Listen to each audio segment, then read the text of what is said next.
Bismillah. Assalamualaikum warahmatullahi wabarakatuh.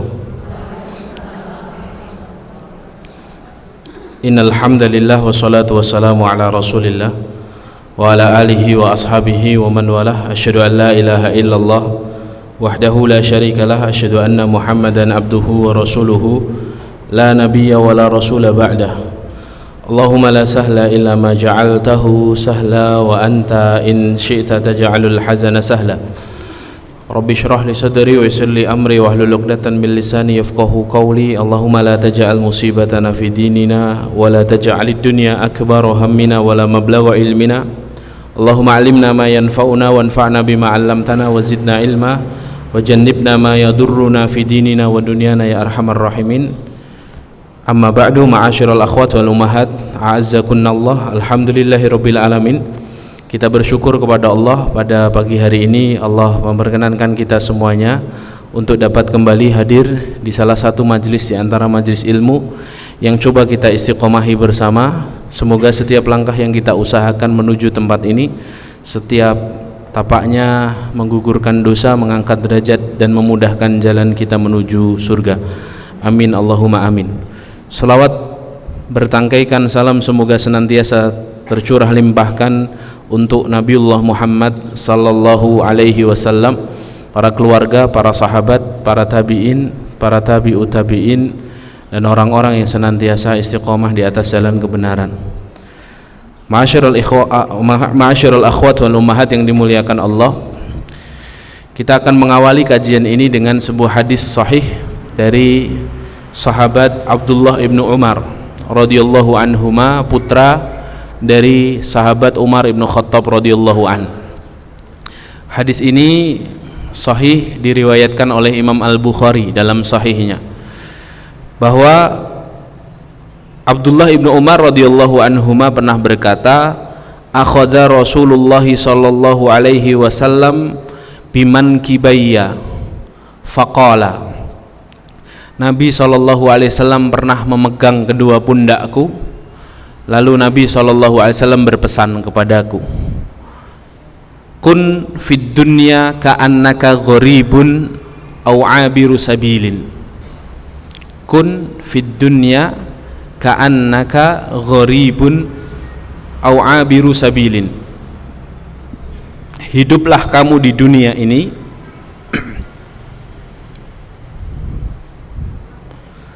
seakan-akan kamu adalah orang yang asing. Gharib itu orang asing. Au abiru sabilin, atau seakan-akan engkau ini adalah seorang pengembara. Hadis ini singkat, kalimat ini singkat, tapi kalimat ini adalah kalimat yang luas sekali maknanya. Memang demikianlah Nabi kita SAW, pesannya sering sekali Nabi SAW ketika berpesan atau bersabda itu dengan kalimat-kalimat yang singkat dan mudah dihafal, tapi memiliki makna yang sangat dalam dan makna yang sangat luas jika kita tadabburi dan kita tafakuri isinya. Nabi SAW berpesan kepada sahabat Abdullah ibnu Umar radhiyallahu anhuma, kun fid dunya ka'annaka gharibun au abiru sabilin. Hiduplah kamu di dunia seperti seorang yang asing atau seorang pengembara. Seorang yang asing atau seorang pengembara. Berarti di sini kita punya dua kata, dunia, dan yang kedua adalah orang asing. Kita akan membahas kata yang pertama terlebih dahulu, ad-dunya. Para ulama ketika membicarakan tentang dunia, maka para ulama tidak lepas membicarakan hakikat dunia itu, ya, dimaknai oleh para ulama dengan sesuatu yang remeh-temeh. Kalau kita boleh singkat, dunia itu hakikatnya itu tiga. Satu, sedikit. Dua, sesaat. Tiga, sepele. 3S, sedikit, sesaat, sepele. Sedikit, memang dunia ini bagi Allah Subhanahu wa ta'ala itu sesuatu kesenangan yang sangat sedikit. Misalnya Allah Subhanahu wa ta'ala berfirman, Di dalam surah At-Taubah ayat 38, Allah Subhanahu wa taala berfirman, "Araditum bil hayatid dunya minal akhirati fama mata'ul hayatid dunya fil akhirati illa qalil." Apakah kalian ridho terhadap kehidupan dunia dibandingkan kehidupan akhirat? Fama mata'ul hayatid dunya, dan tidaklah kesenangan kehidupan dunia itu dibandingkan kesenangan di akhirat itu illa qalil, melainkan hanya sedikit saja. Kesenangan dunia itu kalau dibandingkan kesenangan akhirat itu, ya, maka dianggap Allah Subhanahu wa taala sebagai kesenangan yang sedikit.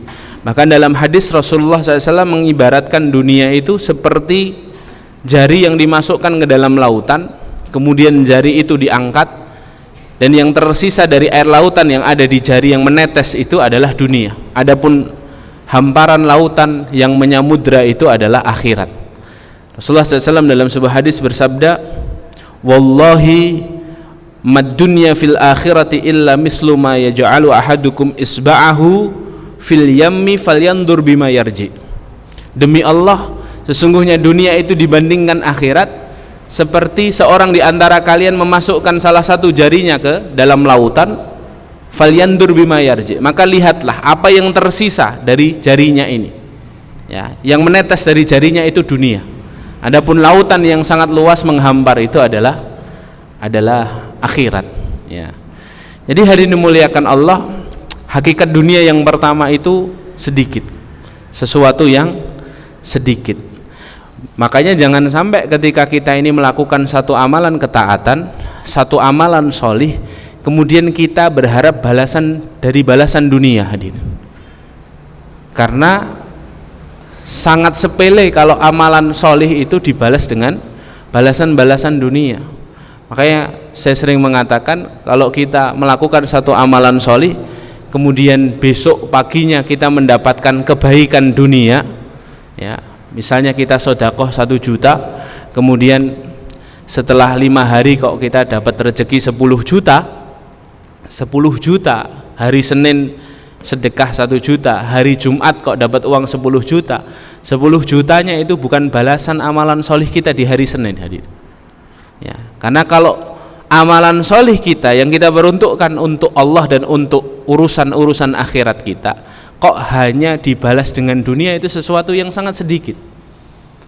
Maka apa 10 juta itu kalau bukan balasan dari kebaikan kita di hari Senin? Sebagai seorang mukmin harus meyakini bahwa 10 juta yang Allah berikan di hari Jumat itu bukan balasan kebaikan kita. Itu adalah ujian tahap selanjutnya. Apa? Ujian tahap selanjutnya. Kalau kemarin dikasih nikmat tidak terlalu banyak, mungkin uang kita nggak sampai 10 juta, kita bisa sedekah 1 juta.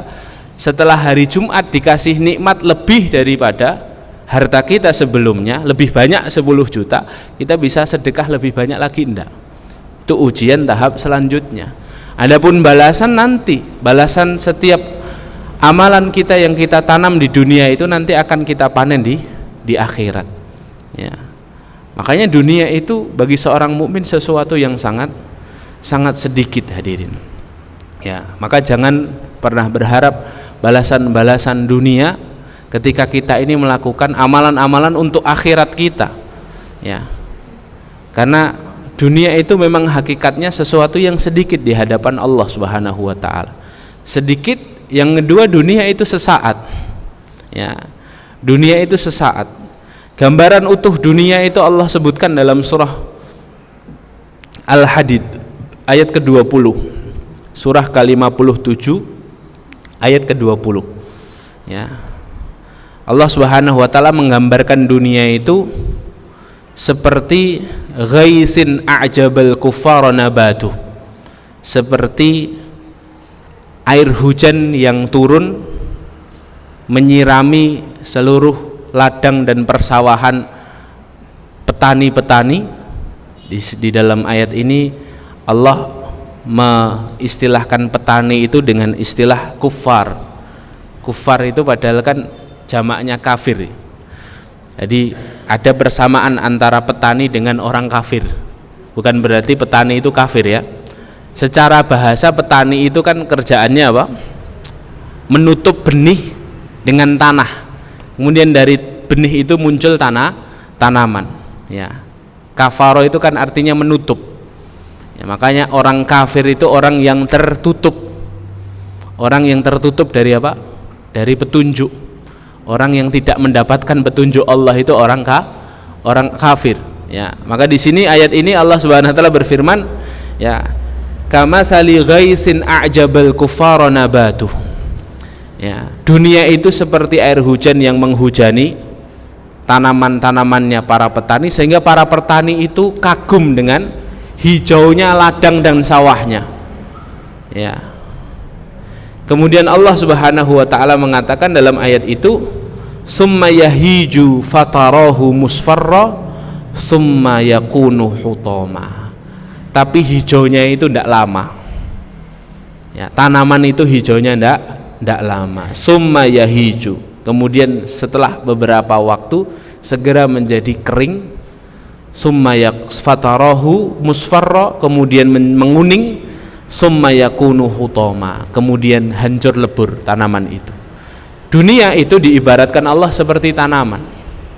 Tanaman itu tidak ada yang 1 tahun penuh hijau terus, itu tidak ada.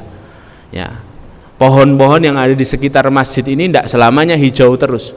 Ada saatnya dia menguning, ada saatnya dia berguguran daunnya. Demikianlah kehidupan, demikianlah dunia. Allah jadikan sesaat saja, sebentar saja. Ya, tidak lama-lama dunia itu. Kata Allah Subhanahu wa taala ingin menggambarkan dunia dalam ayat ini. Ya. Bahkan Imam Asy-Syafi'i rahimahullah itu menganggap dunia itu, beliau selalu mengingatkan dirinya tentang sebentarnya dunia itu dengan tongkatnya.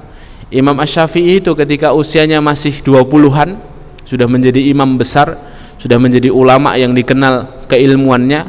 Kemana-mana Imam Syafi'i selalu membawa tongkat. Kemudian ketika jamaahnya yang lebih tua dan lebih sepuh bertanya kepada Imam Syafi'i, wahai Imam, bukankah dirimu ini masih muda? Bukankah badanmu masih bugar? Kenapa kemana-mana engkau membawa tongkat? Maka Imam Syafi'i rahimahullah ta'ala tersenyum dan berkata, tongkatku ini untuk mengingatkan diriku bahwa aku ini hanyalah musafir yang hanya mampir, tidak tinggal selamanya, tidak punya apa-apa. Jadi kadang-kadang kita perlu mengingatkan diri untuk apa? Untuk sadar bahwa kita di dunia ini sementara saja, sebentar saja. Dunia ini bagi seorang mukmin sesuatu yang sebentar, sesaat, ya. Sehingga kemudian dia tidak lama-lama nyaman di dunia ini, ya. Bahkan Allah mengibaratkan kehidupan dunia ini dengan pengibaratan yang sangat tegas, hadirin, sangat tegas, sesaat sekali. Ya, coba Anda lihat di dalam surah Al-Mu'minun, surah ke-23 di ayat ke-12 sampai ke-16.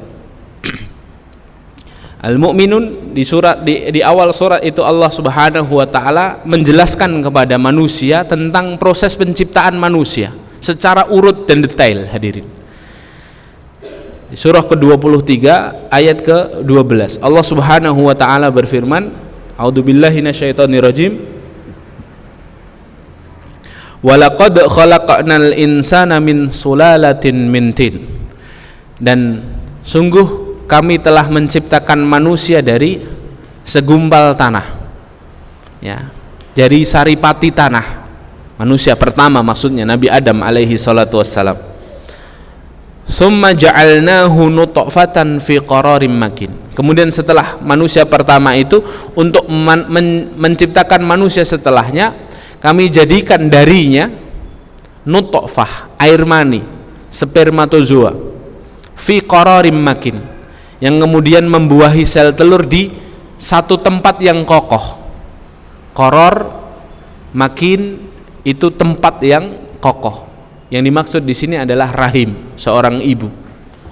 Summa khalaqna nutfata 'alaqatan. Kemudian setelah air mani itu berada di qararim makin, kami ciptakan dari air mani itu segumpal darah. Fa khalaqnal 'alaqata mudghah. Dari segumpal darah itu kemudian menjadi segumpal daging. Fa khalaqnal mudghata 'idhama. Setelah jadi segumpal daging, kami ciptakan dari segumpal daging itu tulang belulang. Fakasawnal 'idhama lahma. Kemudian setelah jadi tulang, kami balut dan kami bungkus tulang itu dengan daging lagi. Tsumma ansha'nahu khalqan akhar. Kemudian jadilah satu makhluk dan kami ciptakan makhluk yang banyak lewat proses tersebut. Jadi Allah Subhanahu wa taala mengatakan summa ansha'nahu khalqan akhar. Ini tanda kebesaran Allah.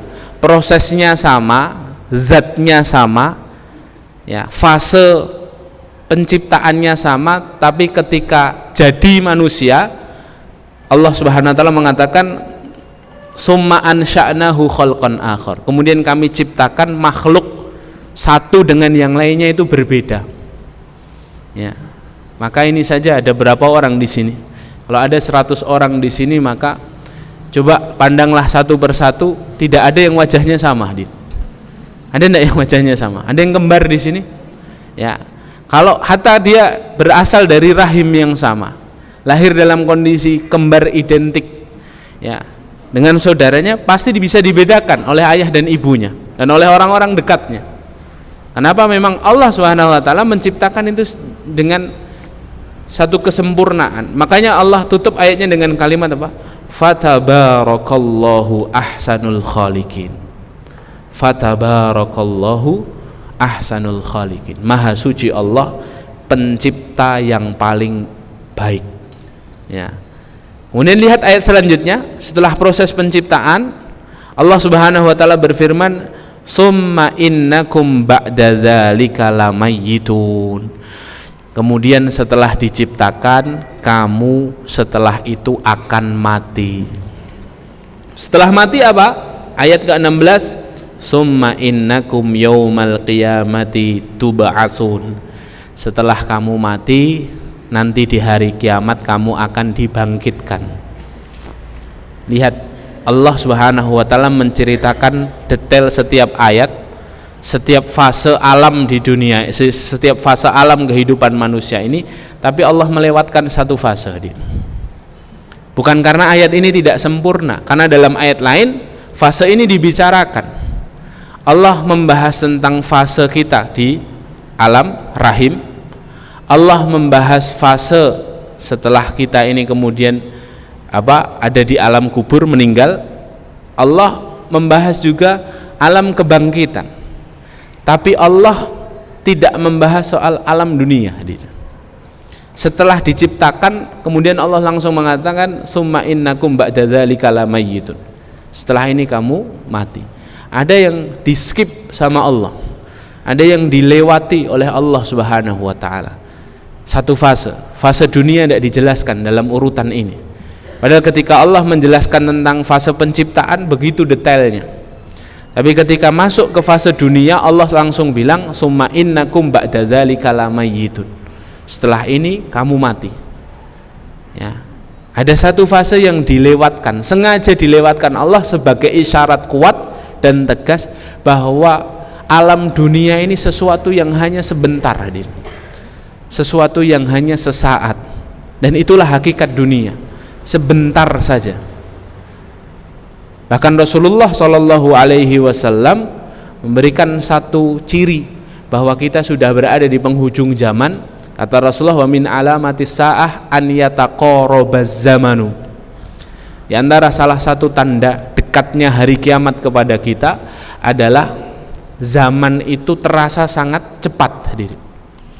Dari pagi ke sore, dari Kemis ke Kemis.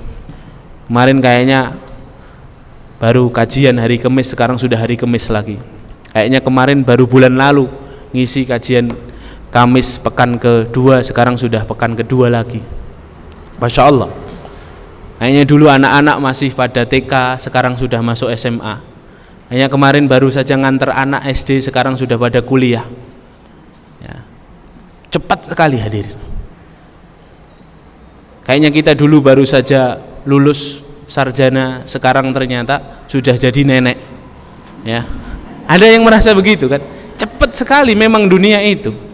Memang sejatinya dunia itu sebentar, sesaat saja. Sempit waktunya hadirin. Sempit waktunya. Dan mudah bagi Allah untuk mempercepat waktu. Sebagaimana mudah bagi Allah untuk memperlambat waktu nanti di akhirat kan. Kata Allah apa dalam surah Al-Hajj? Kalau tidak salah ayat ke-47. Nanti dicek. Wa inna yawman 'inda rabbika ka'alfi sanatin mimma ta'uddun. Satu hari di sisi Rabbmu seperti 1000 tahun kalau kamu hitung-hitung, kata Allah. Nanti di akhirat itu satu harinya seperti 1000 tahun. Itu bagaimana gambarannya Ustaz? Satu hari kok 1000 tahun? Satu hari 1000 tahun itu maksudnya para ulama, harinya tetap satu hari, tapi durasinya itu lebih lama. Dari pagi ke siang itu rasa-rasanya lama sekali. Di padang mahsyar itu nunggu giliran itu lama luar biasa. Dari siang ke sore lama, dari sore ke malam lama. Seperti 1000 tahun. Nah, sebagaimana Allah mampu untuk memperlambat waktu, Allah pun mampu untuk mempercepat waktu, hadir. Dan itu mudah bagi Allah. Wong semua makhluk yang ada di alam raya ini milik Allah. Dalam genggamannya Allah kan. Bumi ini miliknya Allah, matahari miliknya Allah. Yang mengatur rotasi dan revolusinya kan Allah Subhanahu wa ta'ala. Inilah hakikat dunia yang kedua. Satu sedikit, dua sesaat. Yang ketiga sepele, hadir. Remeh temeh, sepele, ya. Makanya Rasulullah SAW menggambarkan dunia itu sepelenya dunia itu seperti apa? Seperti anak kambing yang sudah jadi bangkai dan anak kambing itu cacat. Suatu hari Rasulullah pernah berjalan di pasar Madinah, diitari oleh para sahabat. Kemudian Rasulullah berhenti di pinggir jalan, melihat satu bangkai anak kambing yang cacat. Kemudian Rasulullah berhenti dan berkata kepada sahabat, wahai sahabatku, siapa yang hendak membeli bangkai anak kambing cacat ini dengan harga 1 dirham? Maka para sahabat berkata, ya Rasulullah, kami tidak mau ya Rasulullah, sudah jadi bangkai. Kemudian Rasulullah bertanya lagi, siapa yang mau mengambilnya secara gratis, majanan, secara gratis, siapa yang mau? Kemudian sahabat berkata lagi, ya Rasulullah, hatta kalaupun hidup ya Rasulullah, kami tidak mau mengambilnya. Kalaupun hidup ini anak kambing cacat ya Rasulullah, kami tidak mau mengambilnya. Kemudian apa kata Rasulullah? Fa wallahi lad dunya ahwanu 'ala Allahi min hadza 'alaikum. Demi Allah, sesungguhnya dunia itu lebih hina di hadapan Allah dibandingkan bangkai anak kambing cacat ini di hadapan kalian. Jadi harganya dunia itu di mata Allah lebih murah daripada harganya anak kambing cacat, hadirin, yang sudah jadi bangkai, ya. Dalam hadis yang lain bahkan ditekankan Allah itu mengibaratkan dunia itu seperti lebih remeh daripada sayap seekor nyamuk, hadir, ya. Jadi Rasulullah itu menggambarkan, kata Rasulullah SAW, lau kanatid dunya tazinu indallahi janaha ba'udatin masaqa kafiron minha syurbata ma'in. Seandainya dunia ini sama nilainya dengan satu sayap nyamuk di sisi Allah, kalau nilainya senilai satu sayap nyamuk itu, hadirin, kecil itu satu sayapnya. Kalau seandainya dunia itu nilainya seperti satu sayap nyamuk, masaqa kafiron minha syurbata ma'. Kata Allah, kalau seandainya dunia itu harganya seperti satu sayap nyamuk, maka Allah tidak akan mungkin memberikan untuk orang kafir itu satu teguk air saja dari dunia ini. Satu teguk saja tidak mungkin akan dikasihkan sama Allah Subhanahu wa ta'ala untuk orang yang kafir kepada Allah. Kalau dunia itu ada harganya dan harganya senilai satu sayap nyamuk. Lah karena dunia di mata Allah itu tidak ada harganya, hadirin, sepele, remeh temeh, makanya orang kafir, tidak kafir, semuanya dapat dunia, hadirin. Kafir tidak kafir dapat dunia, ngaji nggak ngaji dapat dunia, sholat nggak sholat semuanya dapat dunia. Kenapa? Karena dunia tidak ada harganya di mata Allah, ya. Kalau dunia ada harganya, walaupun harganya senilai satu sayap nyamuk, Walaupun satu sayap nyamuk itu sebenarnya juga mahal hadirin harganya. Karena kita juga kalau disuruh bikin nyamuk juga tidak bisa. Ada tidak dokter hewan yang bisa nyembuhin sayap nyamuk hadirin? Mahal banget itu pasti ya. Kalau kucing sakit dikasih vitamin bisa sembuh kan. Kalau binatang piaraan bisa sembuh, tapi kalau nyamuk ini sebenarnya juga sesuatu yang mahal. Tapi Rasulullah SAW ingin menggambarkan nyamuk, binatang yang sepele, sayapnya kan lebih sepele. Itu kalau seandainya dunia harganya seperti itu, maka Allah tidak mungkin sudi ngasih minum untuk orang kafir. Kenapa? Karena berarti ada harganya dunia ini. Tapi karena dunia itu tidak ada harganya sama sekali di mata Allah, maka orang kafir dikasih minum sama Allah. Ya. Makanya jangan terlalu khawatir sama urusan dunia ini, hadirin dimuliakan Allah. Ya, jangan terlalu sibuk ngurus dunia. Jangan terlalu jungkir balik ngurus dunia, hadirin. Ya, habis waktunya dari pagi ke pagi untuk nyari dunia, hadirin. Bagi seorang mukmin, ya, melihat sesuatu itu harus sesuai dengan kadarnya. Kadarnya dunia apa akhirat? Kalau kadarnya dunia jangan terlalu capek, hadirin. Kalau kadarnya akhirat, ini nilainya nilai akhirat, capek-capek tidak apa-apa. Kalau dunia itu sepele, hadirin, ya, dan itu sudah dibagi rata sama Allah dan dijamin untuk kita. Ya, tidak perlu terlalu jungkir balik, tidak perlu terlalu banting tulang, tidak harus terlalu capek-capek habis-habisan untuk mengejar dunia itu. Ya. Adapun akhirat perlu dipikirkan.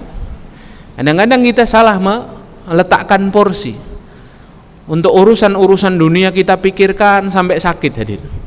Sampai pusing kita mikir dunia itu. Sama urusan-urusan akhirat biasa saja kita jadikan ringan. Padahal harusnya kaedahnya itu dibalik. Untuk urusan akhirat harus kita pikirkan sampai sakit tidak apa-apa, karena sakit ngurus akhirat itu berpahala. Tapi kalau urusan dunia, jadikan itu seringan-ringannya. Ya. HP kita disampluk sama teman kita, LCD-nya pecah. Itu tidak usah diungkit-ungkit sampai 1 bulan. Kayak rusak ke LCD ku. Ya.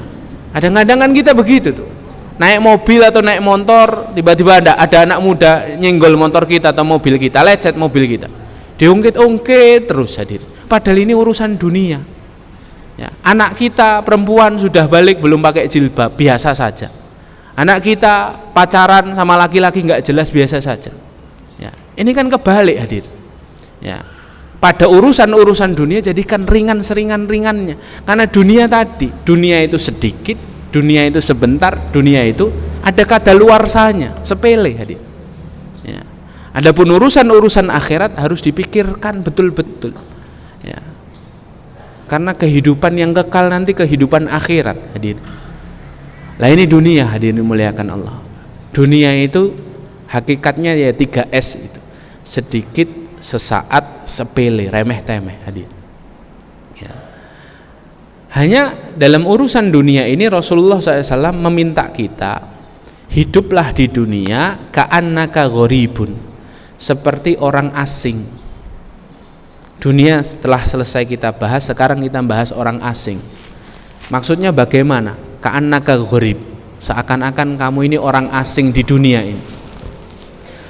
Rasulullah itu memberikan pengibaratan kita ini di dunia seperti orang asing. Hiduplah di dunia seperti orang asing, itu pengibaratan yang sangat sempurna, hadirin, kata para ulama. Karena orang asing itu punya sifat.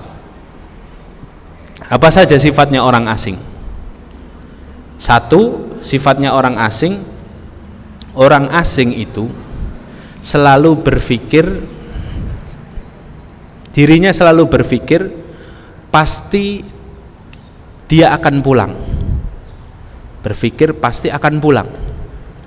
Orang asing itu mesti berpikir apa?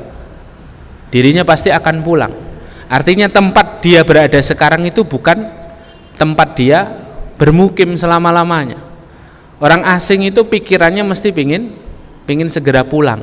Seperti kita kalau kita sedang bersafar di negeri orang, atau kita sedang tamasya ke kota lain dengan keluarga, ya, tujuan utama kita itu kan bukan tempat kita bersenang-senang, di tempat rekreasi kan.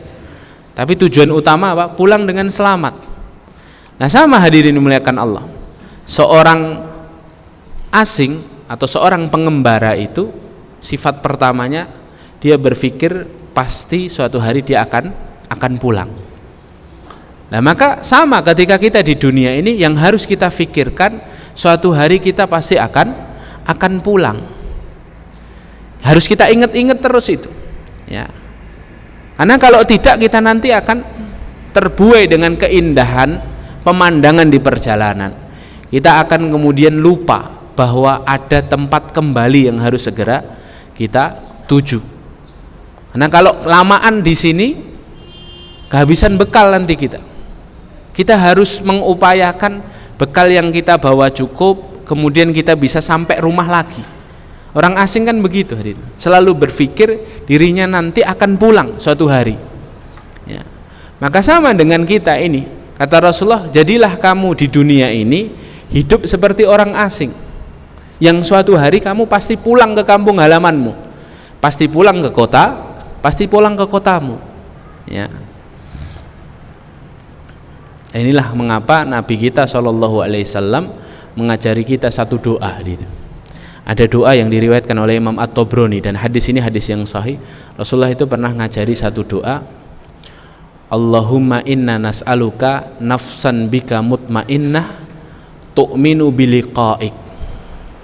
Ya Allah, aku memohon kepadamu hati yang tenang, jiwa yang tenang, jiwa yang selalu tu'minu biliqa'ik, selalu mengimani perjumpaan denganmu, selalu mengingat waktu pulang, hadirin. Suatu hari kita pasti akan pulang. Selalu yakin bahwa suatu hari kita akan berjumpa dengan Allah Subhanahu wa taala. Orang kalau tahu dan ingat tempat dia pulang, hadirin, dia tidak akan kesulitan, hadirin. Hidup di dunia itu dia akan senantiasa tenang hidupnya. Kenapa? Karena dia tahu tujuannya. Kadang-kadang kita ini disorientasi dari tujuan awal kita, agak belok gitu ya. Kenapa kok bisa agak belok? Karena kita lupa tempat pulang kita, sehingga kemudian yang ada kegelisahan. Orang itu kalau tahu tujuan aslinya, pergi itu untuk pulang, ya, seperti seorang suami atau seorang ayah yang keluar dari rumahnya untuk mencari ma'isyah halal, ya, tujuannya mencari ma'isyah, berlelah-lelah, capek-capek, siang-siang kepanasan, ya, kadang-kadang kehujanan. Kadang-kadang kalau melihat bapak-bapak yang nge-Grab atau Gojek itu ya, kalau siang kepanasan harus cari pelanggan, kadang-kadang sudah bawa bungkusnya, sudah bawa makanan ini mau diantar, alamatnya ternyata alamat kosong, ya, alamat palsu, ya. Masya Allah, kadang-kadang begitu ya, sampai harus untuk siapa itu? Untuk yang ada di rumah kan. Mereka pergi untuk pulang. Sama ketika kita ini memposisikan diri kita sebagai orang asing, maka tujuan kita ini di dunia ini untuk pulang, hadirin. Tahu tujuan. Orang yang tahu tujuan itu selalu tenang menghadapi apapun. Dia akan selalu sabar. Seperti seorang pendaki gunung. Pendaki gunung itu karena tahu tujuannya adalah puncak, ya, dia mau lihat pemandangan di puncak. Seorang pendaki gunung itu, ibu-ibu yang dimuliakan Allah, kalau sudah sampai puncak itu sudah merasakan puncak kenikmatannya. Kenapa? Dia bisa melihat pemandangan yang pemandangan itu tidak bisa diceritakan lewat foto, tidak bisa diceritakan lewat video, karena memang betul-betul pandangannya itu melihat alam yang terbentang luas di tempat tertinggi, ya. Maka ketika dia tahu tujuannya adalah puncak, apapun resikonya dia hadapi, tenang saja. Ada bebatuan yang terjal dia hadapi, ada tanah lumpur yang membuat dia terpeleset, dia lewati. Seperti itu seorang pendaki gunung. Kenapa kok dia bisa tenang menghadapi segala ujian dan segala rintangan itu? Karena dia tahu tujuannya. Orang kalau tahu tujuan itu pasti dia akan bisa sabar, dia akan bisa tenang menghadapi kehidupan ini, ya. Sama seorang ibu atau seorang wanita yang pingin langsing, ya, Seorang wanita yang pingin langsing, ya, dia harus melewati penderitaan diet yang luar biasa, tapi dia tenang saja kan. Temennya makan, dia milih tidak makan, ya kan. Temannya nggak puasa, dia milih puasa. Karena pingin apa? Pingin diet, pingin ngurangi ya berat tubuhnya itu. Dia bisa tenang sekali. Kenapa? Karena dia tahu tujuannya. Tujuannya langsing. Ya, sama ketika seorang itu tahu bahwa di dunia ini dia hanya mampir saja. Seperti orang asing yang suatu saat dia nanti akan pulang lagi. Dia akan kembali ke hadirat Rabb-nya. Maka kalau tahu tujuan, pasti tidak ada kekhawatiran, tidak ada kesedihan. Orang yang menjadikan pusat perhatiannya adalah Allah Subhanahu wa taala, dia tidak akan pernah sedih dan tidak pernah takut, hadirin. Tapi sebaliknya, orang jika menjadikan pusat perhatiannya adalah manusia, pusat perhatiannya adalah benda-benda, pasti hidupnya sedih, kecewa, sakit hati, gelisah, pasti itu, hadirin. Karena manusia itu ada batasnya, hadirin. Allah tidak ada batasnya. Allah itu memiliki apa yang kita inginkan. Manusia memiliki, tapi ada batasnya. Maka pasti ujungnya Pak, kekecewaan, ujungnya kesedihan. Maka kata Rasulullah ketika Rasul mengatakan ka'annaka gharibun, seakan-akan kamu ini orang yang asing, itu maksudnya Rasulullah apa? Orang yang asing itu selalu memiliki sifat apa? Dia tahu bahwa suatu hari dia pulang. Dia selalu berpikir apa yang dibawa pulang itu apa ya? Sampai enggak ya ke rumah, ya bekalnya kehabisan enggak ya? Makanya kemudian dia apa? Dia tahu tujuan. Kalau tahu tujuan, dia tahu bagaimana harus bertindak. Ini sifat orang asing yang pertama ya. Selalu berpikir pasti dia akan pulang. Kemudian sifat yang kedua kata para ulama, kenapa Rasulullah itu mengibaratkan manusia itu di dunia itu seperti orang asing? Yang kedua karena orang asing itu biasanya orang asing atau pengembara abirusabil itu adalah orang-orang yang hidup apa adanya. Kalau kita lagi di negeri orang, biasanya kita terima hidup apa adanya kan, ya, hidup apa adanya. Kenapa?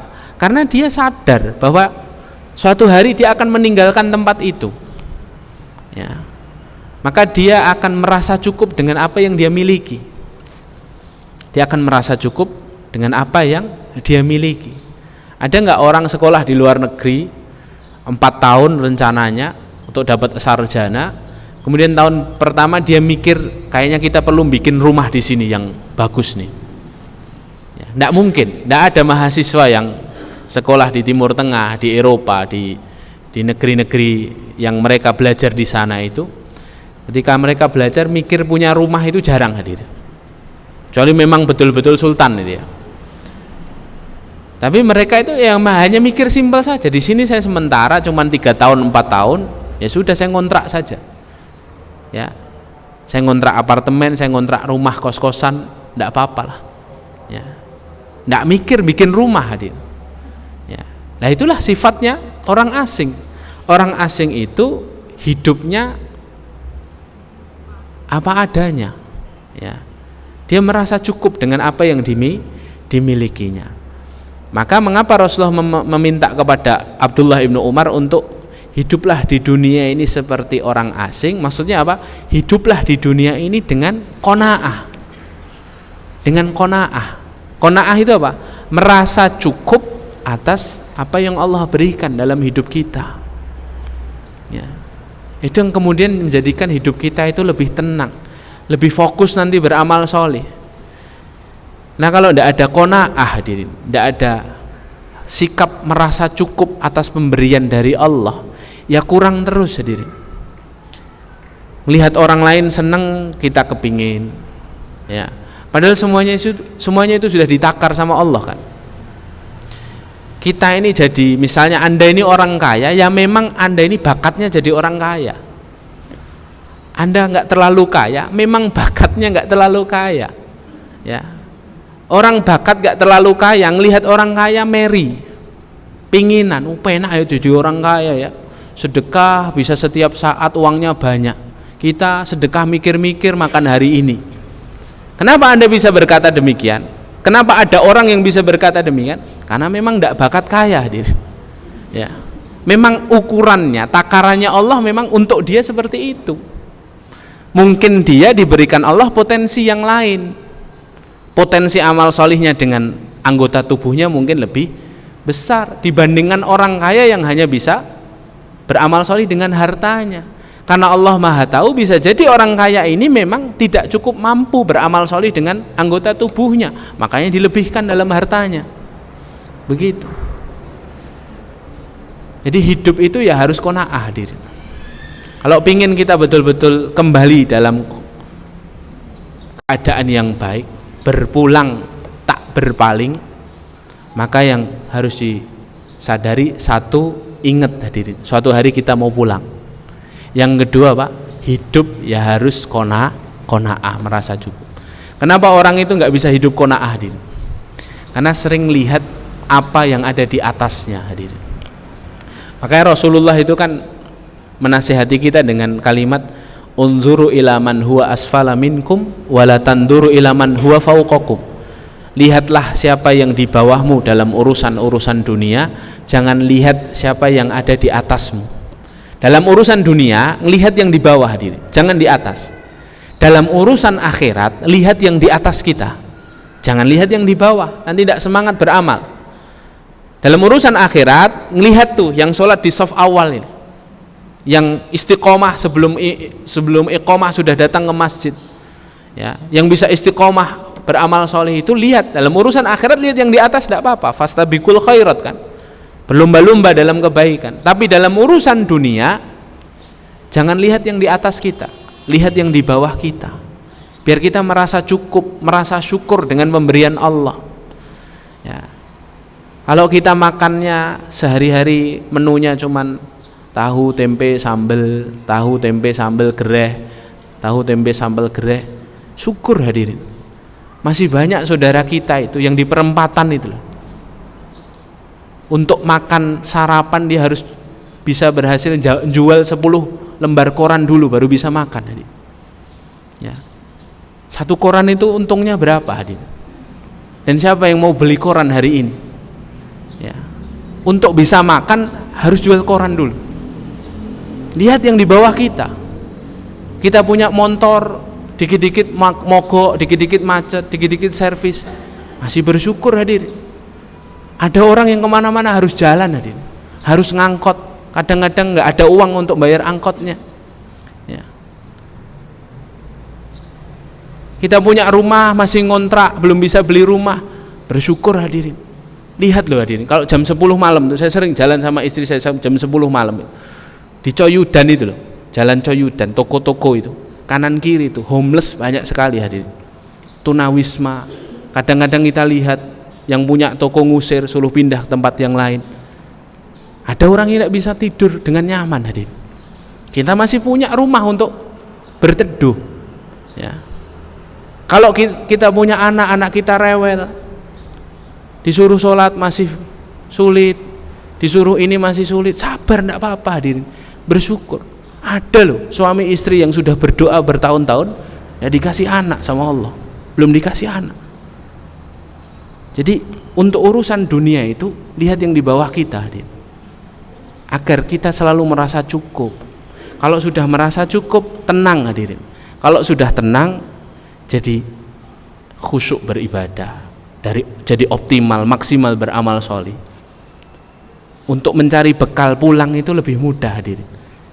Kalau kita tidak risau dan tidak gelisah sama yang namanya nikmat, ya, sudah terlalu banyak nikmat dalam hidup kita, cukup, hadirin, sudah cukup. Ya.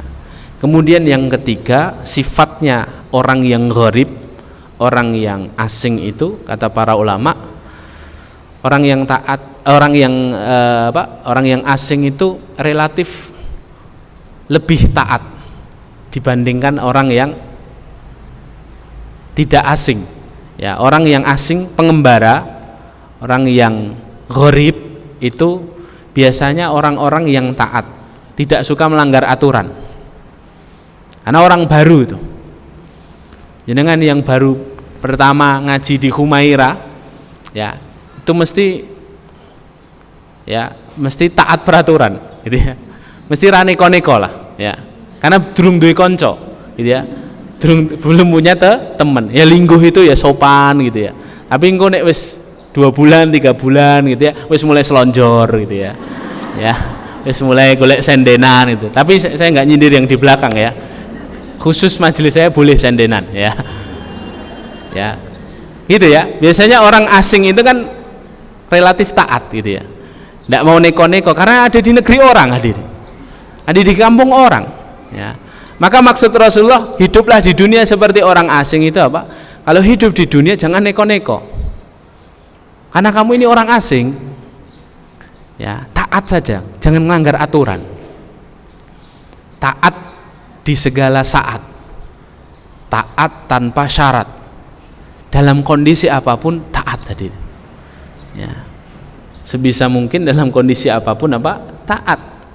Nah, di dalam Al-Quran itu kan disebutkan 2 hamba Allah yang paling baik di mata Allah kan. Jadi Allah itu di dalam Al-Quran memberikan Nobel penghargaan untuk 2 hamba Allah paling favorit tadi, hamba Allah paling baik di mata Allah Subhanahu wa ta'ala. Kalimatnya ni'mal abdu innahu awwab. Pernah kita bahas beberapa tahun yang lalu di majelis ini sebelum pandemi. Ni'mal abdu innahu awwab disebutkan Allah dalam 2 tempat di dalam Al-Quran. Yang pertama surah Shad ayat ke-30, yang kedua surah Shad ayat ke-44. Surat Shad ayat 30, surat Shad 44. Kalimatnya sama, ni'mal abdu innahu awwab. Dialah hamba terbaikku karena dia tetap taat, kata Allah.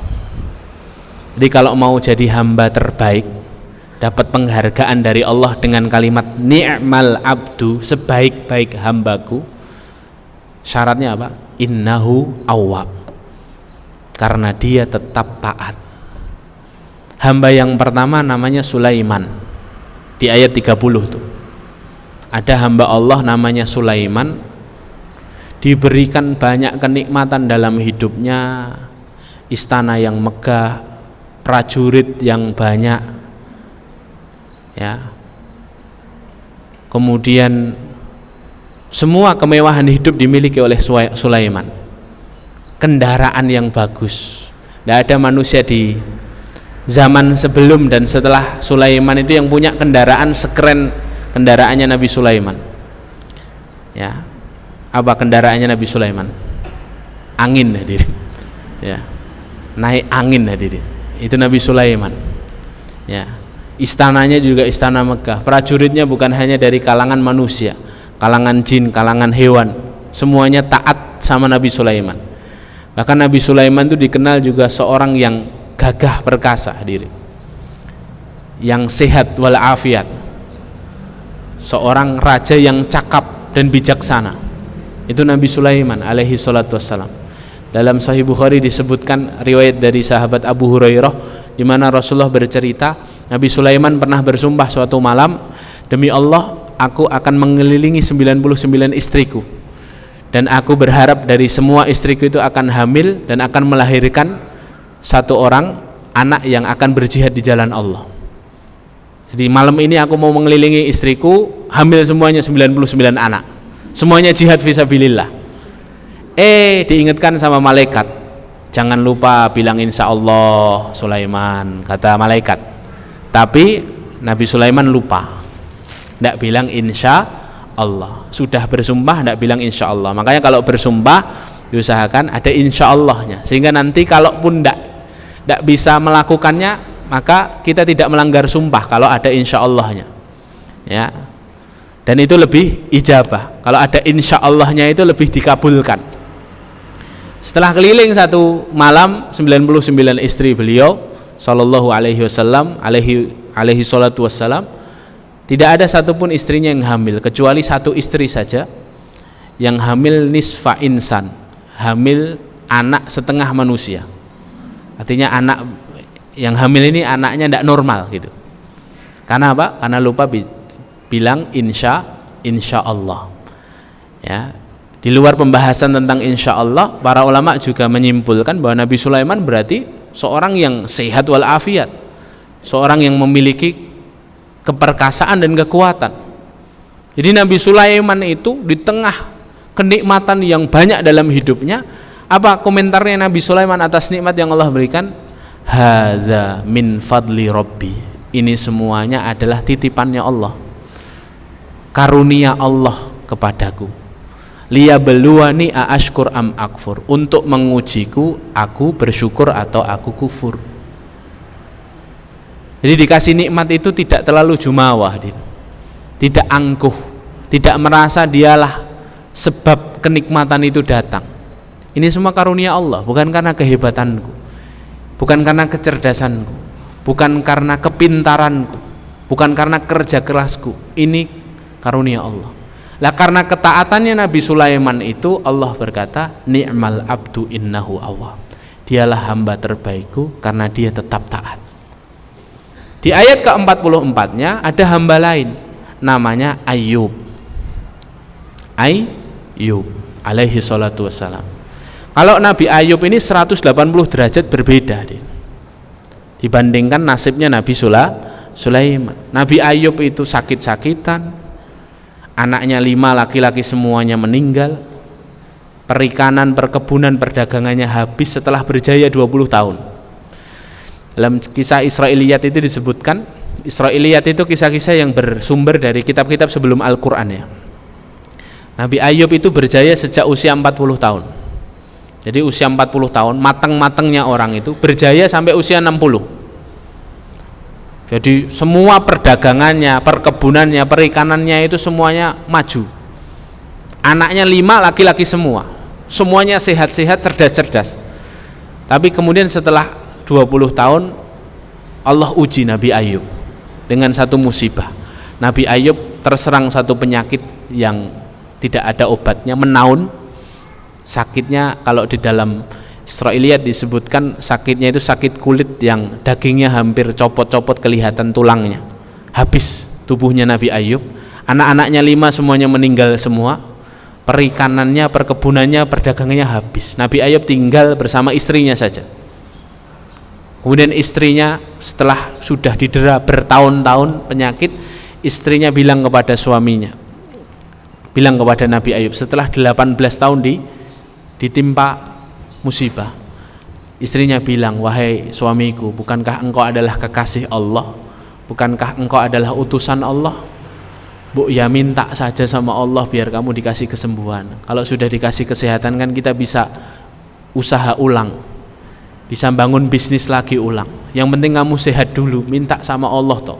Apa kata Nabi Ayyub kepada istrinya? Wahai istriku, bersabarlah sejenak, tinggal 2 tahun lagi. Aku malu sama Allah kalau mintanya sekarang. Dulu dikasih Allah 20 tahun kita berjaya, ini baru dikasih sakit 18 tahun. Sabar 2 tahun lagi ya.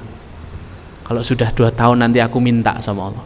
Setelah 2 tahun Nabi Ayyub minta, wa ayyuba idnada rabbahu anni masaniyad durru wa anta arhamur rahim.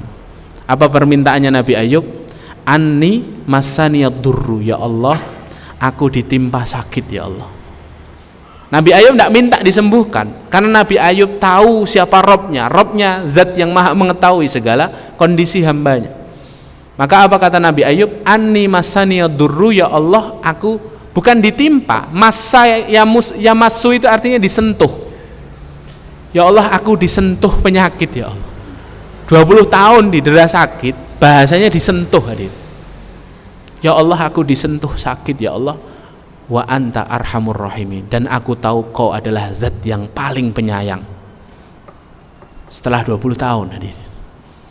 Karena kesabarannya Nabi Ayyub tetap taat dalam sakitnya, dalam keterbatasannya, apa kata Allah di ayat ke-44?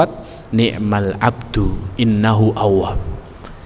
Dialah hamba terbaikku karena dia tetap taat. Jadi tugas kita sebagai orang asing di dunia ini hadirin adalah tetap taat dalam segala saat, dalam segala kondisi.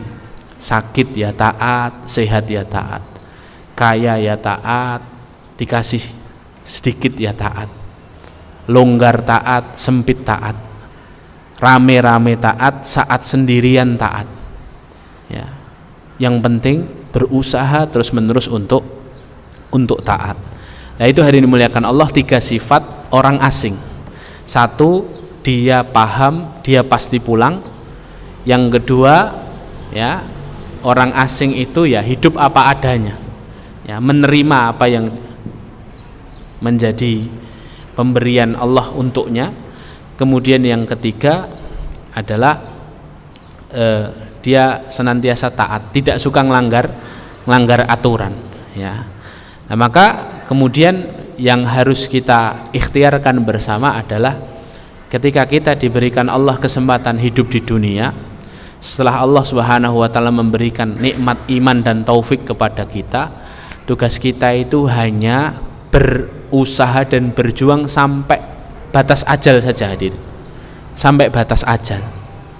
Kita ini kan dalam perjalanan pulang semuanya. Jangan sampai ketika kita berpulang kita dalam keadaan berpaling. Ya. Berpulangnya itu sebisa mungkin dalam kondisi ingat siapa yang sedang kita tuju. Kepada siapa kita berpulang. Jangan sampai kita kemudian berpulang tapi kita berpaling. Jangan sampai. Lah caranya bagaimana, Ustaz? Caranya para ulama menyebutkan beberapa cara. Merencanakan kepulangan kita itu kepulangan yang indah, kepulangan yang tidak berpaling tadi itu. Bagaimana caranya? Yang pertama doa. Doa terus minta taufik, jangan sampai lepas hari ini. Ini saya ulang-ulang terus dalam kajian, tidak apa-apa. Karena doa minta taufik itu penting hari ini. Yang ngasih taufik, yang ngasih petunjuk, yang ngasih hidayah itu Allah. Maka karena hidayah itu miliknya Allah, maka kita mintanya ke Allah. Jangan sampai bosan minta hidayah, ya, minta hidayah. 1, minta hidayah. 2, doa agar dijauhkan dari kemunafikan. Para sahabat itu nyontohkan satu doa yang sangat indah. Sahabat itu tidak pernah lepas, kata sahabat Ibnu Umar, para sahabat itu mendawamkan doa ini dan tidak pernah lupa membaca doa ini di setiap doa mereka. Apa? Allahumma inni a'udzubika min khusyu'in nifaq. Ya Allah, aku berlindung kepadamu dari khusyuknya kemunafikan. Kadang-kadang kita ini munafik tapi khusyuk, Adin, nggak sadar, ya, iya nggak? Kadang-kadang iya loh. Kadang-kadang kita sudah tahu hukumnya, kita langgar loh. Kadang-kadang tahu ini kebaikan tapi kita malas mendekatinya. Itu kan kemunafikan itu. Sudah tahu ilmunya tapi tidak mengamalkan. Lah kita berdoa kepada Allah agar Allah melindungi kita dari khusyuknya kemunafikan. Allahumma inni a'udzubika min khusyu'in nifaq. Ini jangan pernah lepas ini doa ini, hadir. Doa minta istiqomah. Doa istiqomah insyaallah semuanya sudah hafal ya. Allahumma rzuqnal istiqomah. Allahumma ya muqallibal qulub tsabbit qalbi ala dinik. Yang kedua, doa agar dijauhkan dari kemunafikan. Allahumma inni a'udzubika min khusyu'in nifaq. Ya. 1 doa, ya, ini resep berpulang tak berpaling, 1 doa. Yang kedua, membekali diri dengan ilmu, hadirin. Orang kalau sudah paham ilmu itu, hadirin, tahu celah-celah pahala.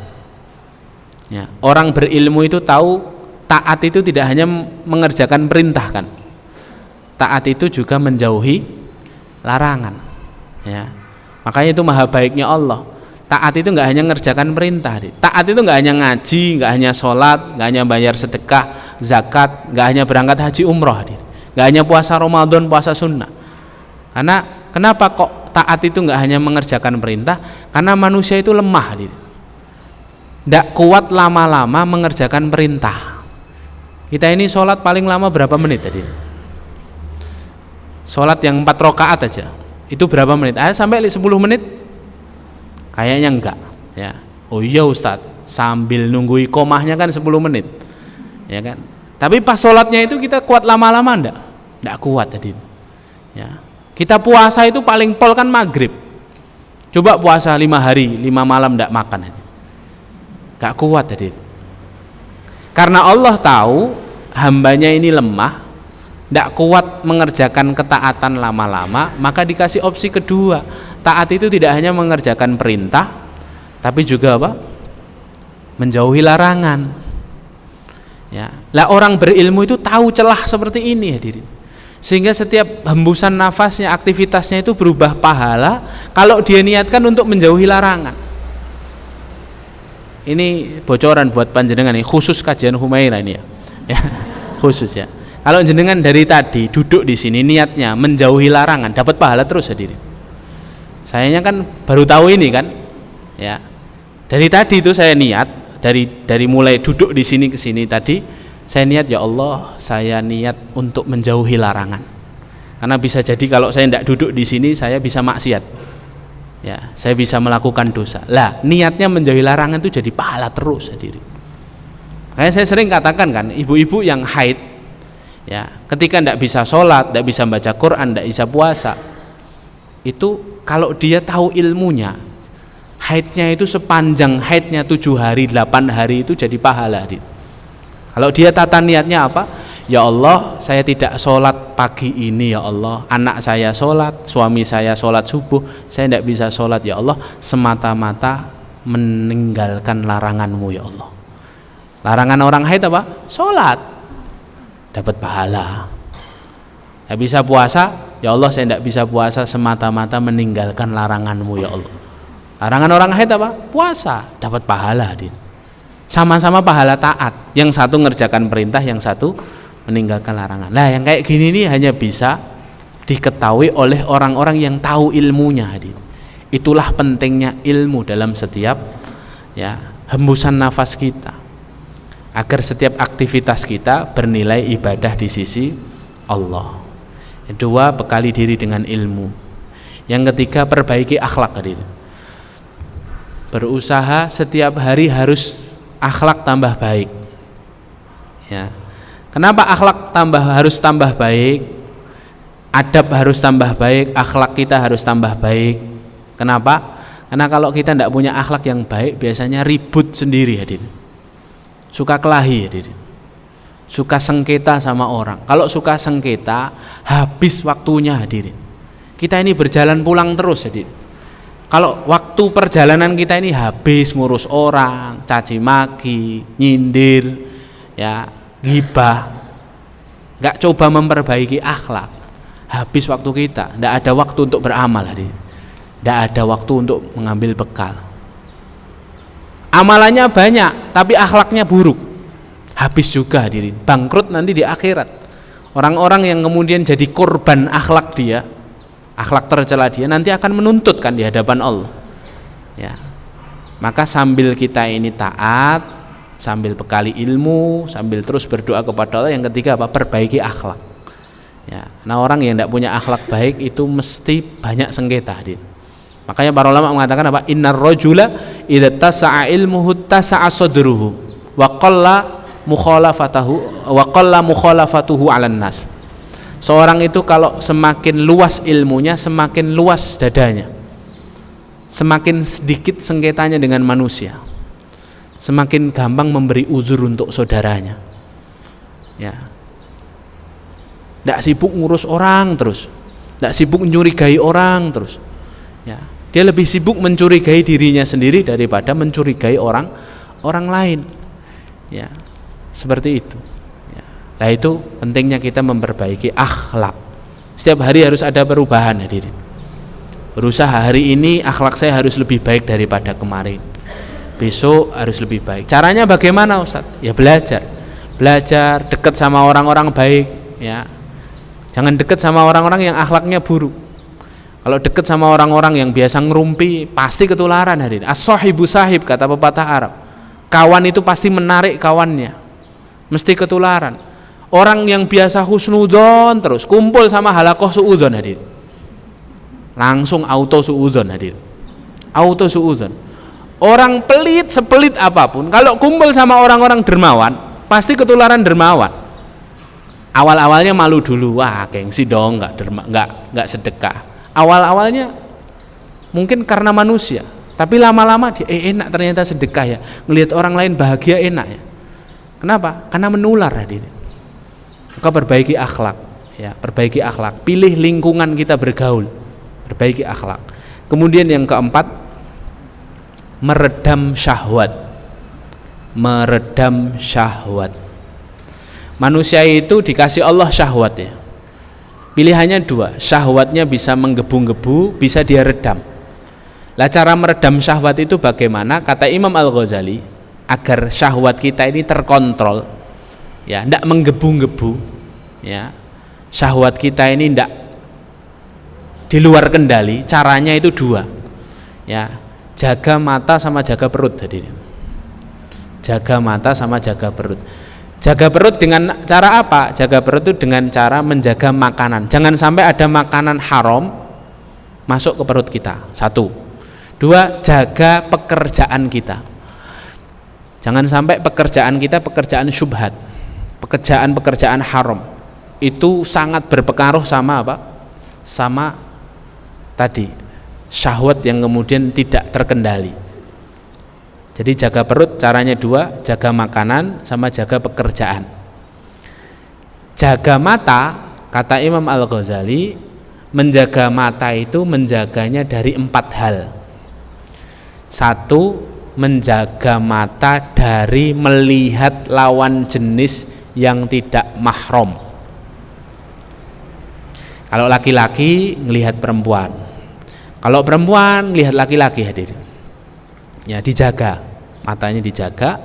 Yang kedua, ya, satu dari lawan jenis tidak mahram. Yang kedua dari gambar-gambar yang memicu syahwat.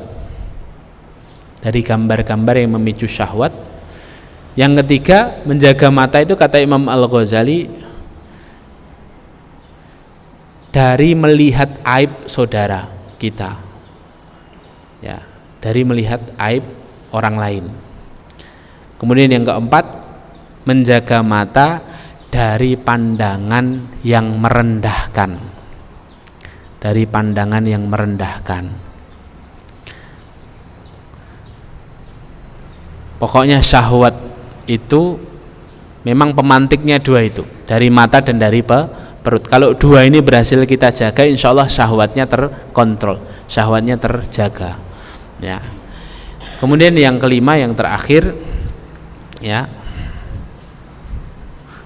adalah mendawamkan taubat. Mendawamkan taubat, membiasakan taubat. Dawam itu membiasakan. Mendawamkan taubat. Caranya bagaimana mendawamkan taubat? Segera bertobat setelah melakukan dosa. Salah satu sunnah yang ditinggalkan itu sholat taubat 2 rakaat, ya Bu. Para ulama selalu mengingatkan, ada sunnah habis melakukan maksiat sholat 2 rakaat, sholat taubat namanya. Itu masyru', disyariatkan, dalilnya sahih, ya. 1, biasakan taubat setelah bermaksiat. 2, biasakan baca sayyidul istighfar di pagi dan di sore hari.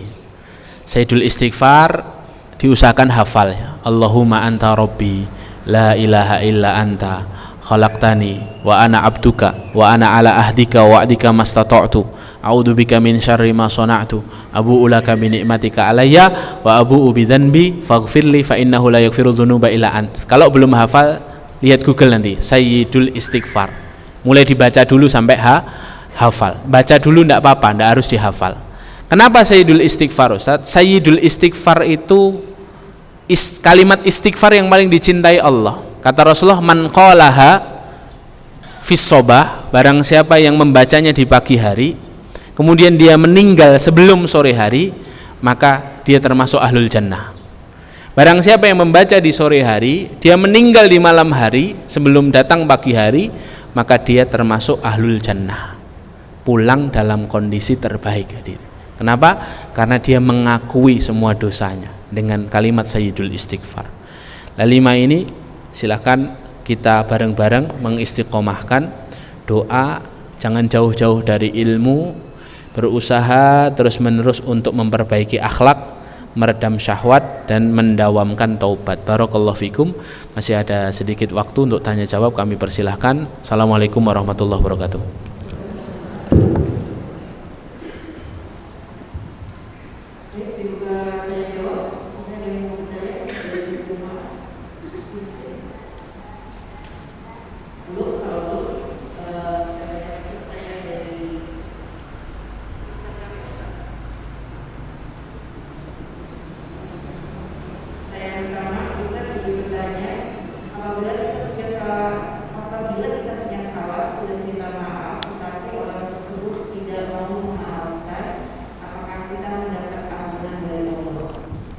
Ya, kalau sengketanya dengan manusia maka manusia harus memaafkannya.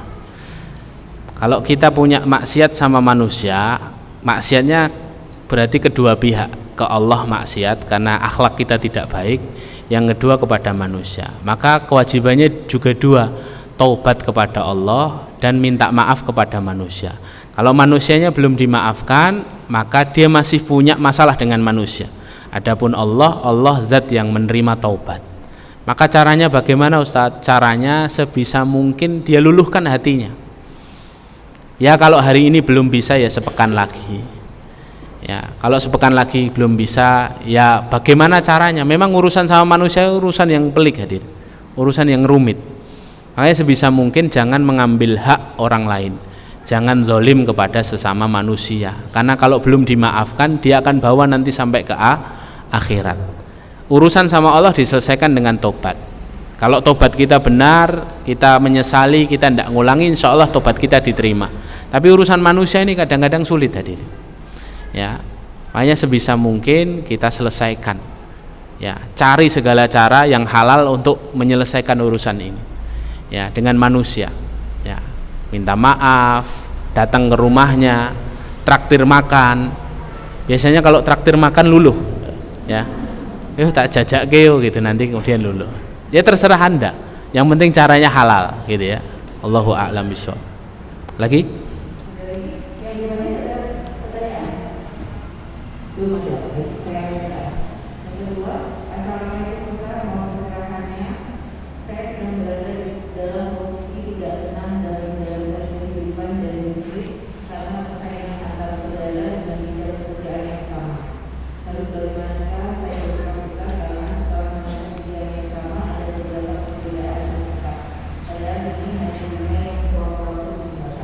Afan, saya kurang jelas.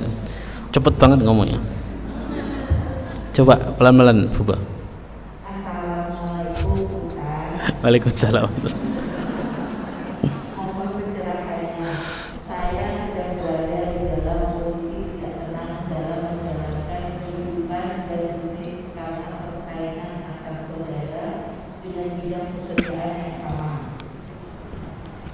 Ya, bagaimana caranya gitu? Ya, memang dalam urusan muamalah itu sebisa mungkin minimalisir dengan muamalah dengan kerabat ya. Muamalah dengan kerabat, dengan saudara kandung, dengan orang tua itu diminimalisir karena muamalah itu yang namanya muamalah itu harus benar-benar hati-hati ya. Makanya kan urusan muamalah dalam Al-Qur'an itu kan dalam syariat ini dirinci kan. Setelah urusan ibadah, urusan yang paling penting itu kan urusan muamalah. Ibadah itu urusan kita sama Allah, muamalah itu urusan kita sama manusia. Makanya kan tata cara jual beli, tata cara sewa menyewa, gadai, pinjam meminjam, ya itu diatur rinci kan. Hutang piutang dijelaskan, ayat paling panjang dalam Al-Quran kan hutang piutang. Al-Baqarah 282. Jadi urusan muamalah ini harus hati-hati, terutama jika kita punya hubungan kekerabatan, punya hubungan persaudaraan. Karena seringkali karena gagal dalam urusan muamalah, kemudian hubungan kekeluargaan itu kemudian terputus. Jadi, nah itu malah dosanya double-double nanti. Nah maka caranya ya satu, jika itu benar-benar kita harus tempuh ya urusan bisnis, urusan muamalah dengan keluarga ya, maka ya tidak ada jalan kecuali kita harus menggunakan jalan syariat ya. Kadang-kadang ada pertikaian itu kadang-kadang belum sesuai syariat, bukan tidak sesuai, kadang-kadang belum ada satu akad atau dua akad yang menyelisih syariat, kemudian akhirnya terjadi persengketaan. Hanya harus kembali ke syariat, back to syariat, kembali ke syariat, tanyakan ke ustadz mana transaksi yang ada. Kalau memang tidak mampu, karena mungkin kayaknya tidak bisa ustadz, karena ada yang tidak mau pakai syariat, ya sudah lepas dari itu, pisah ya, pisah dalam rangka apa? Dalam rangka menyelamatkan diri, menjaga hati. Kadang-kadang menjauh itu lebih baik karena menyelamatkan hati daripada mendekat kemudian memperkeruh hati. Ya, menjauhkan bukan berarti memutus tali silaturahim. Menjauh itu untuk menyelamatkan tadi, menyelamatkan ketenangan hati, agar bisa fokus beramal sholih. Tapi catatannya tadi ya, sebisa mungkin kalau bisnis sama keluarga itu harus sesuai syariat. Kalau tidak bisa, mending bisnis sama yang lain dengan cara yang benar, begitu ya. Karena resikonya double biasanya. Resiko bisnisnya, kedua resiko pertemanannya, persahabatannya, persaudaraannya lepas.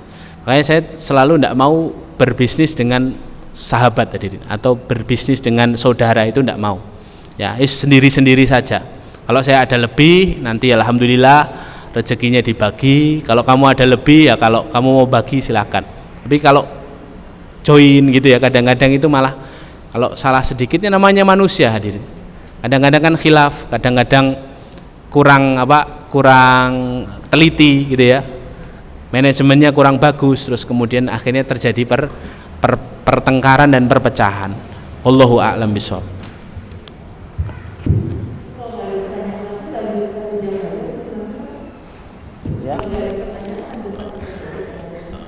Jangan ya, ini mau ngisi lagi, ada lagi silakan.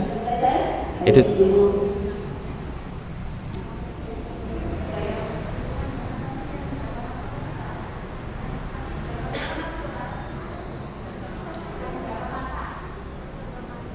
jaga mata ya.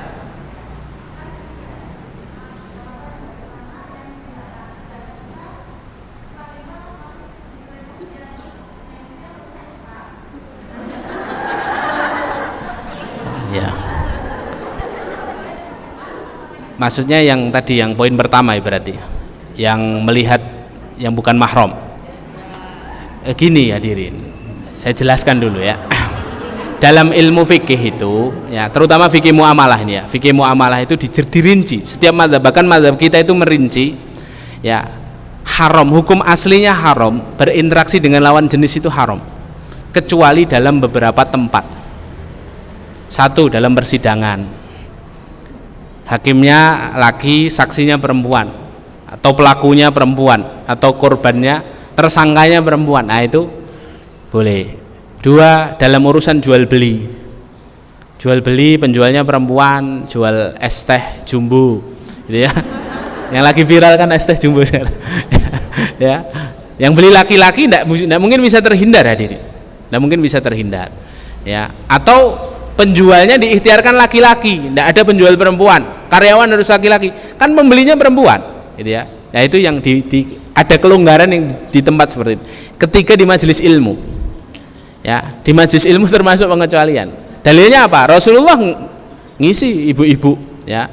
Rasulullah kadang-kadang ditanya, di stop sama ibu-ibu di pinggir jalan, kemudian ditanya, kan ada kan hadis itu. Tapi Rasulullah milih menyingkir di pinggir jalan agar orang-orang melihat bahwa orang ini memang tanya gitu ya. Nah, pada hal-hal yang ada kelonggaran maka tidak apa-apa.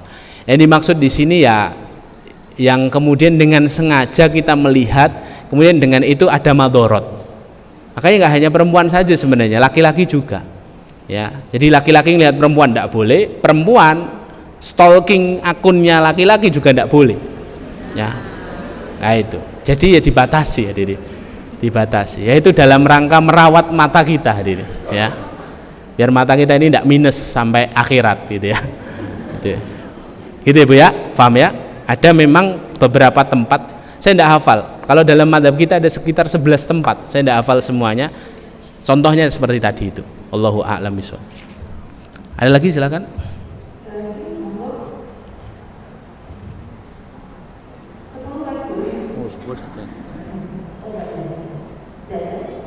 Cukup?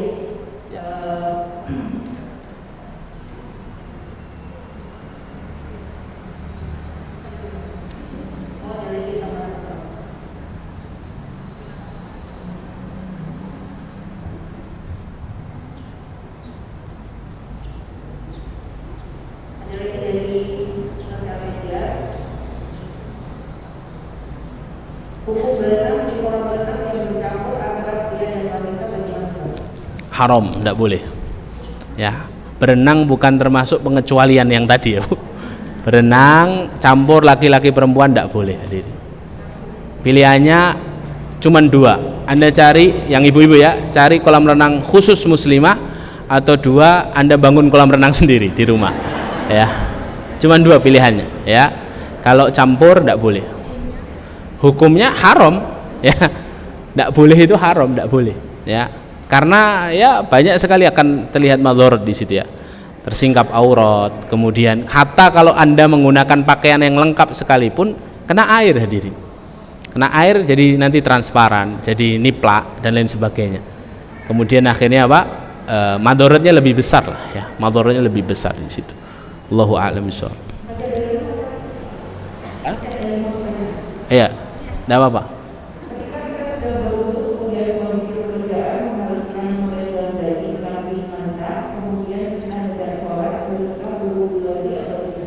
Memegang apa? Daging kambing mentah. Ya, daging kambing mentah najis atau tidak? Najis tidak, Bu?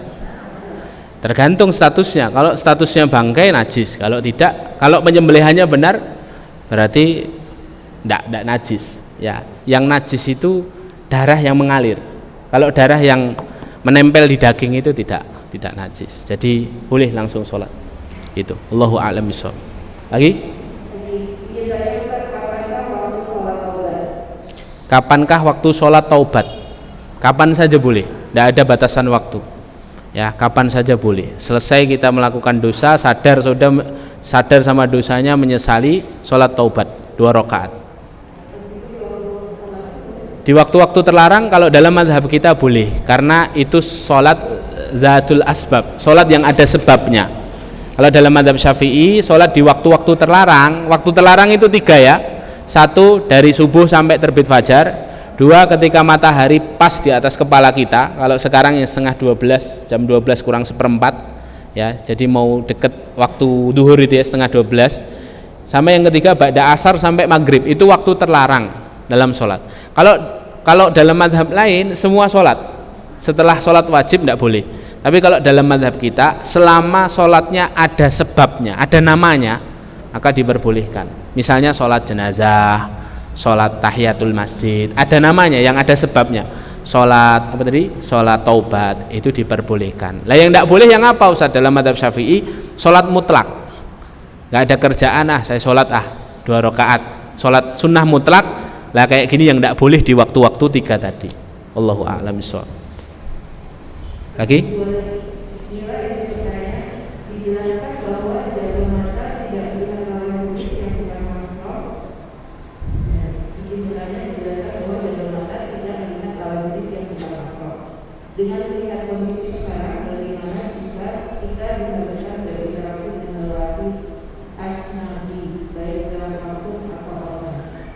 Pas apa? Ajnabi. Ya tadi ada tempat-tempat yang diperbolehkan, longgar dalam masalah ini karena memang tidak bisa terlepas. Tapi ada tempat-tempat yang memang tidak diperbolehkan. Artinya ketika ada pilihan kita bisa tidak melihat, ya lebih baik tidak melihat gitu. Ya paham ya?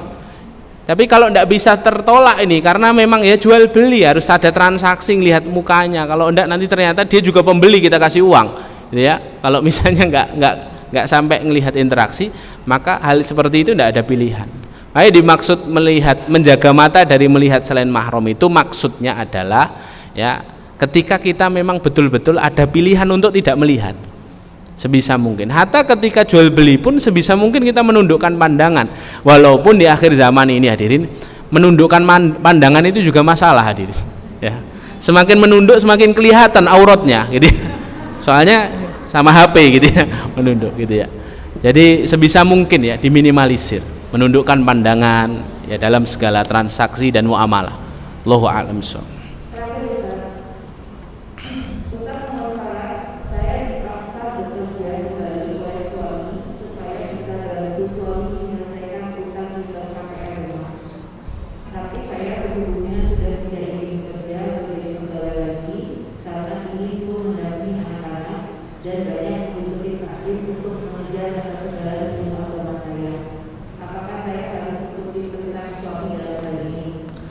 Ya, nanti itu masuk dalam urusan wanita yang mencari nafkah ya, wanita yang mencari nafkah hukumnya, wanita bekerja itu hukumnya tidak wajib karena bekerja mencari nafkah itu kewajiban seorang suami, ya. Jadi kalaupun mengelak untuk tidak bekerja itu tidak masalah.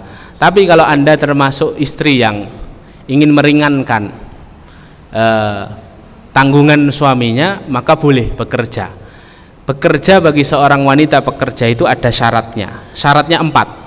1, pekerjaannya memang pekerjaan yang memerlukan tenaga perempuan. 1. Yang kedua, suami, saudara laki-laki, ayah atau siapapun yang berada di yang menanggung dia itu tidak mampu untuk memenuhi kebutuhan keluarga. Ya, berarti masuk ya kalau dalam urusan yang tadi itu masuk karena suaminya tidak mampu. Ya. Kemudian yang ketiga, syaratnya apa? Pekerjaannya tidak menggugurkan kewajibannya sebagai seorang istri dan ibu. Artinya dia ya harus kewajibannya sebagai istri tetap harus terpenuhi. Jangan kemudian karena kerja terus anaknya tidak diurus, rumahnya tidak diurus, sarapan tidak disiapkan dan lain sebagainya. Urusan-urusan rumah tangga kemudian jadi kocar-kacir, ini tidak boleh. Kalau selama dia masih bisa menghandle kewajibannya sebagai istri dan ibu, maka boleh. Kemudian yang keempat, mendapatkan izin dari suami. Mendapatkan izin dari suami. Kalau 4 ini terpenuhi maka boleh. Tapi sekali lagi hukum aslinya wanita itu tidak bekerja kecuali karena kondisi-kondisi tertentu, dan karena tadi kalau perempuan kalau nggak enak, nggak kasihan sama suaminya, maka lebih baik ya memang membantu walaupun hasil dari usaha istri, hasil pekerjaan istri itu bukan haknya suami. Bukan haknya suami. Jadi harta istri itu ada 5. Ya, tulis nih ya, harta istri itu ada 5. Yang pertama mahar, yang kedua hibah dari suaminya. Misalnya suami Anda orang baik, kemudian Bu tak tukokke motornya atas namamu. Ini hibah namanya. Ya. Belikan rumah atas nama istrinya. Nah, ini hibah. Ya. 1 mahar itu ya pas pernikahan itu ya, mahar pernikahan. Yang kedua hibah, yang ketiga warisan. Harta warisan bisa dari anaknya, bisa dari suaminya, dari orang tuanya, pokoknya harta warisan. Itu hartanya istri. Kemudian yang keempat adalah hasil usaha istri. Istrinya mungkin punya usaha, punya kerja, itu hartanya istri. Yang kelima adalah nafkah dari suami. Dari kelima harta ini, seorang istri bebas mempergunakannya tanpa sepengetahuan suaminya, tidak apa-apa, kecuali yang kelima. Yang kelima, nafkah dari suami itu harus dari izin suami. Misalnya si istri mau sedekah, Humaira ada program sosial anak yatim, saya mau sedekah 1 juta, pakai uang nafkah suami, harus izin suami, boleh atau enggak, karena nafkah itu ya untuk menafkahi keluarga, bukan untuk yang lain. Adapun 4 yang pertama ya, mahar, warisan, hibah, hasil usaha istri, ini tidak perlu izin suami, tidak apa-apa. Paham ya? Jadi begitu urusan wanita bekerja. Allahu a'lam bishawab. Baik, sudah selesai pertanyaan-pertanyaannya.